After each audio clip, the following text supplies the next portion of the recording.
Hi, I'm Paul Kyogan from GK Tuition, and in this video I want to talk to you about trigonometry. Now the question that I've chosen to go through here is 2015 Paper 1 Question 9.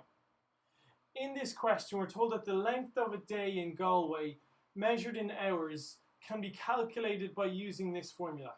So you should recognise that you've been given a sine graph. We know that sine graphs are oscillating up and down along a midline. I think students have a habit of ignoring a lot of the finer details in this question. The first thing that you should highlight, the first thing you should try and identify is what does t represent, what does f of t represent. So the question told me that t is the days after March the 21st. So t is the number of days after March 21st. So t equals 5 is the 26th of March. So, and if I sub in a certain day, my f of t will then tell me the length of that day.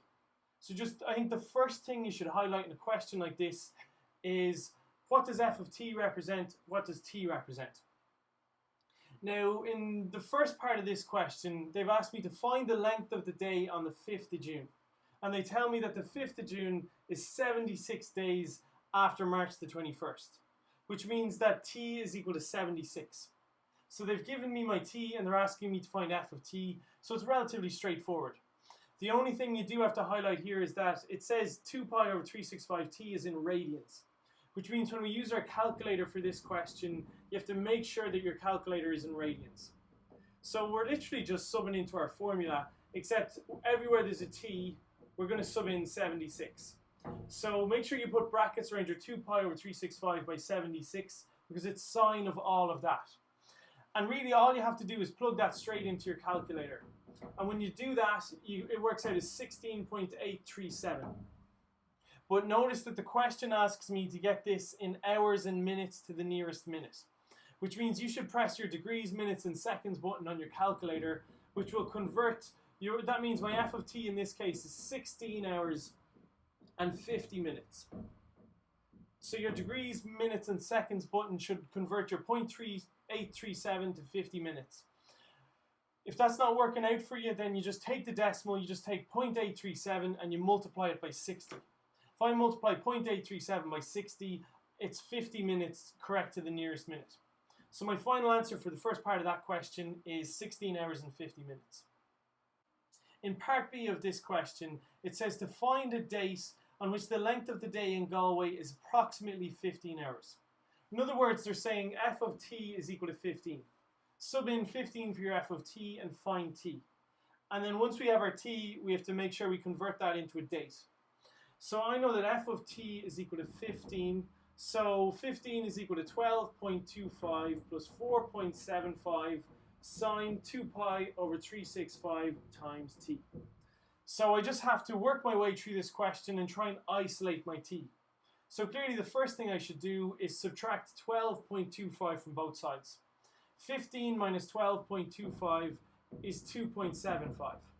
And if I subtract it from the right, then the 12.25 just cancels itself out.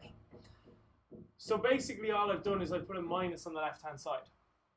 My next step now is I want to divide both sides by 4.75.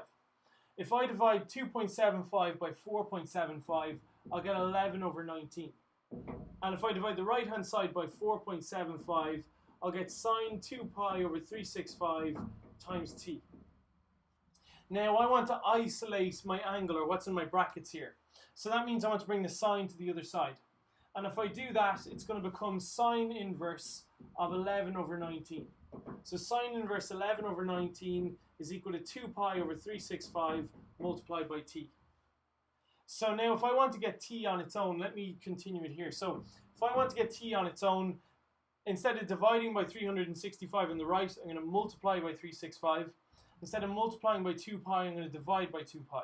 So when I bring my fraction across, I can actually just get the reciprocal of it. So when I bring the 2 pi over 365 to the other side, it becomes 365 divided by 2 pi times the sine of sine inverse 11 over 19. And once again, just make sure that you have your calculator in radians. I'm dealing with a pi and I'm dealing with some trig. So if your calculator is in radians, we can just plug all that into our calculator, and that works out as t is equal to 35.86. Now the question did say approximately, So it's handy enough, it's okay for us to just round off. So that means about when t is equal to 36, that's roughly the date on which the length of the day in Galway will be around 15 hours. So remember, t represents the number of days since March the 21st. So you have to figure out how many days does March have.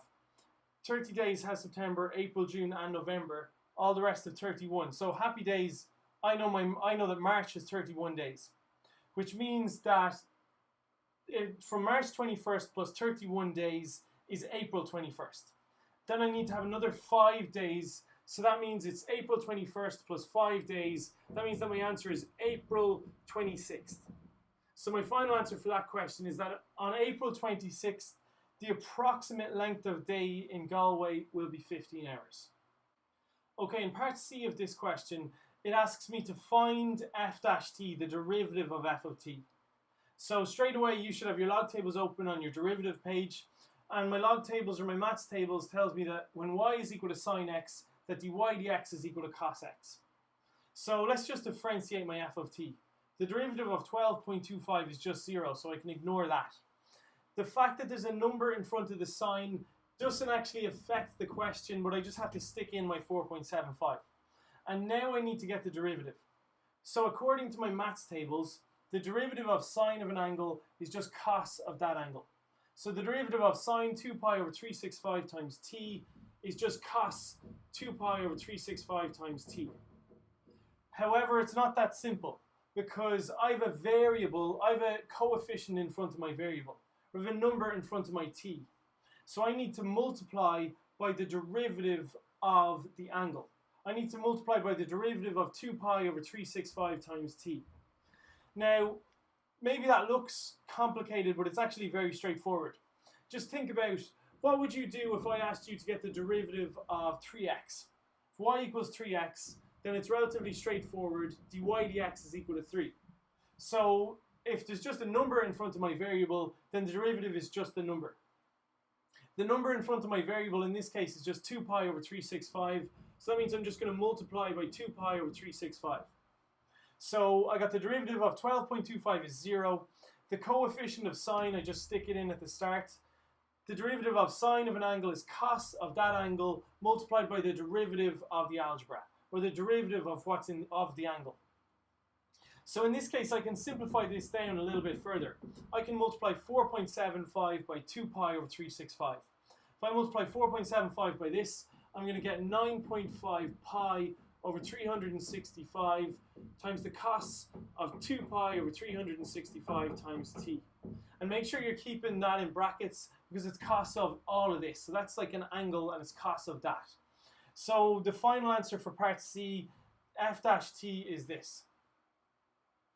Part D says, hence find the length of the longest day in Galway. Now, I want to show you 2 different ways of doing this. Just think about what we actually have here, okay? So we've got a sine graph.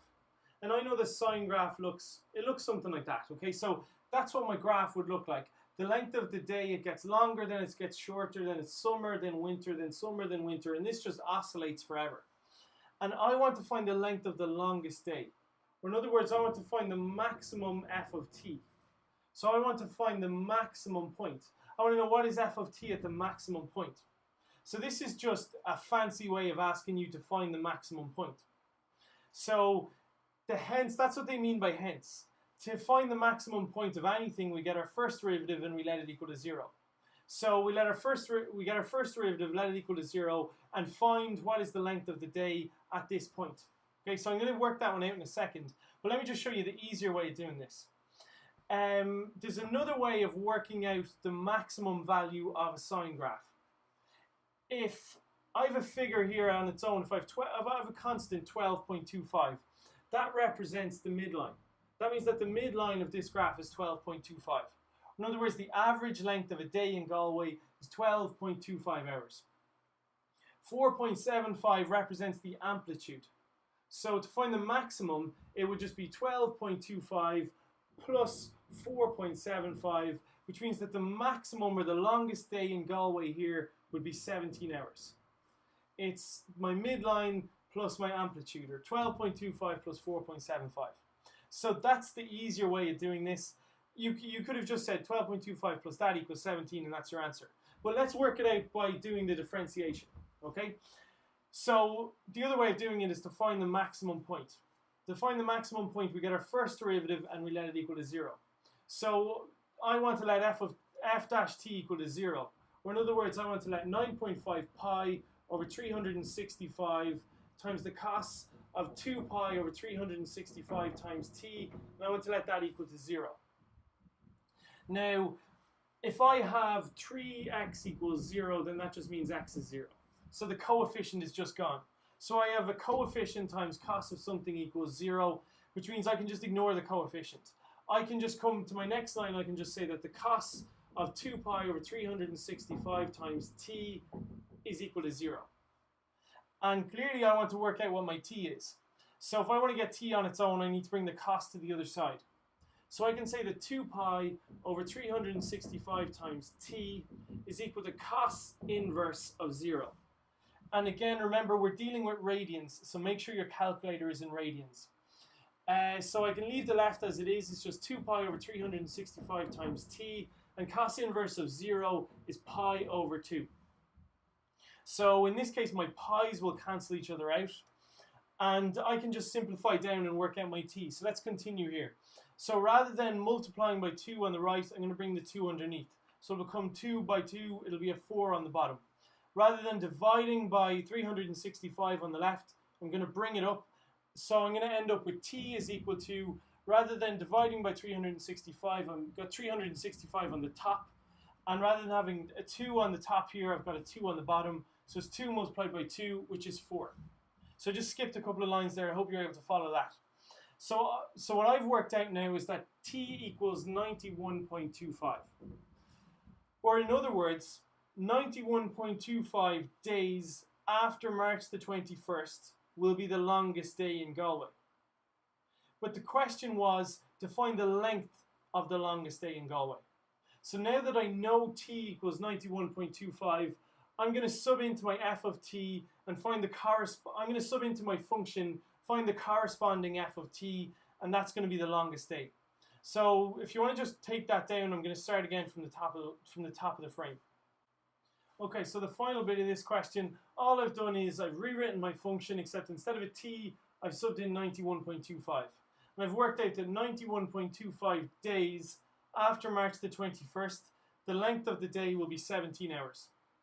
So in other words, I've worked out that the maximum point of my graph is the coordinate 91.2517. So I know I did that by 2 different methods, and probably the second method seems a lot harder. But for me, I think it's very important that you understand that as well, because by just getting 12.25 plus 4.75, yeah, that's a good way. That'll work for trig graphs. That'll work for any sine graph or any cos graph. But the way that the longer method that I used here will work for any function. To find or it will work for most functions. To find the maximum point, you let your first derivative equal to 0, you find the x value, and then you find the corresponding y value. Okay, so if you have any questions on that, then just make sure you let me know. Okay, so for part E of this question, we're asked to find the average length of a day in Galway from March the 21st to September the 21st. And we're told that that's 184 days. Now we can use the average value formula from integration. This allows us to work out the average value of a function from t equals 0 to t equals 184. My formula for average value is that 1 over b minus a times the integral of b to a, and so my limits are b and a, and then I just have to get the integral of the function. So if I integrate the function and use the limits b and a, multiply it by 1 over b minus a, that will tell me the average value of this function between t equals 0 and t equals 184. So I can just sub in my values. I've 1 over 184 minus 0 times the integral of 184 from 184 to 0 of f of t, which is just 12.25 plus 4.75 sine 2 pi over 365 times t. And I want to put a dt at the end of that. So that just symbolizes that I'm going to integrate. So it's just the dt at the end. Now there's not a lot of simplification that we can do here. So probably the best thing to do is to just jump straight in and to start to integrate. So my fraction here will clearly just become 1 over 184. If I'm starting to integrate and I have limits, I'm going to introduce square brackets. The integral of 12.25 is 12.25t. Now, from my maths tables, it tells me that if f of x equals sine x, the integral of f of x is minus cos x, which means I know that my next term is going to be a minus. So I've got a minus in there. Again, the 4.75 doesn't really affect the question. I'm just going to stick in the 4.75 before it. So the coefficient of sine doesn't really affect it. The integral of sine of an angle is just cos of that angle. So sine of 2 pi over 365 times t becomes the cos of 2 pi over 365 times t. The catch here is that then we divide by the coefficient of t. So instead of sine of this angle, it becomes minus cos of that angle divided by the number in front of t, which in this case is 2 pi over 365. And then I close my square brackets, and my limits are 184 and 0. Okay, so if you want to take that down, I'm now going to freeze it and I'm going to apply my limits. So maybe try and apply your limits yourself, because it is messy enough, and I'm just going to work it out from the top. Okay, so you'll notice now that so this is where we left off. This was after we had integrated. My limits are 184 and 0. So I just have 1 over 184 outside. And then the first thing that I did was I subbed in my upper limit. Basically just rewriting what I had in my square brackets, except everywhere there was a t, I've subbed in 184. Then I put a minus between my terms, and everywhere there's a t, I sub in my lower limit, which is 0. So I sub in 0 and I sub in a 0. And when I worked that out, I got these various values. Worked it out to 1 over 184 times 2,805.777. If I multiply that, it works out as 15.24879 hours. The question asked me to find the average length of a day in Galway in hours and minutes. The average length of a day in Galway between March 21st and September 21st is 15 hours and 50 minutes. So I hope this video made sense. Again, if there's anything there that you're not sure of, then just let me know in class or send me an email and I'll try and clarify it for you.